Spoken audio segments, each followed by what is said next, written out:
মালদা ও মুর্শিদাবাদ নিয়ে সম্প্রতি অধীর চৌধুরীর একটা বক্তব্য সোশ্যাল মিডিয়ায় ব্যাপকভাবে ভাইরাল হয়েছে।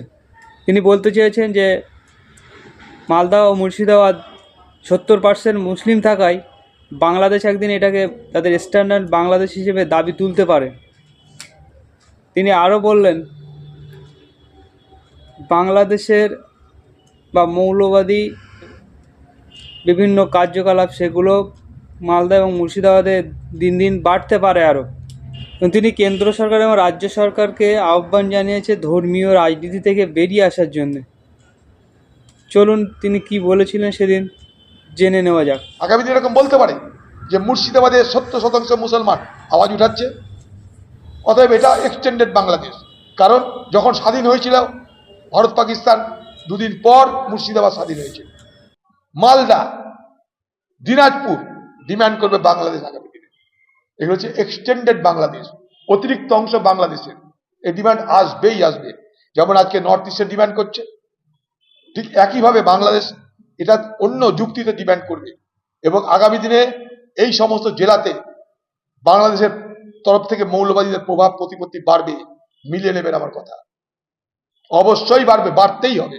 ভারত সরকার, পশ্চিমবঙ্গ সরকার অনেক হয়েছে, আর ঠুনকো রাজনীতি করেন না। ঠুনকো রাজনীতি করলে পশ্চিমবঙ্গ শেষ হয়ে যাবে, দেশ শেষ হয়ে যাবে। Be serious.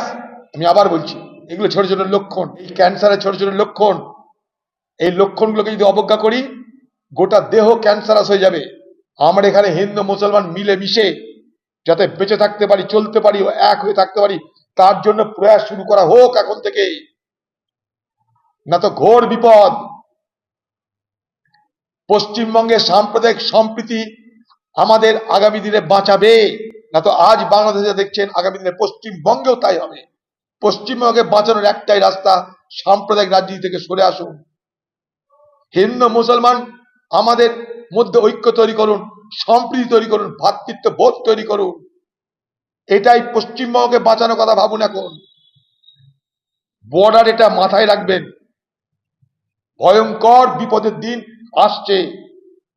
আমি অ্যালার্মিস্ট নই, কিন্তু আমি বলে রাখছি, সকলের চিন্তা করা দরকার। সেখানকার মুসলমান সম্প্রদায়ের মানুষকে সেখানে অ্যাকোমোডেট করবে, মৌলবাদী মানুষকে অ্যাকোমোডেট করবে। কিছু রাহাজানি, কিছু, যেমন এখানে যেমন প্রমোটার আছে, বাংলাদেশে প্রমোটারের অভাব নেই।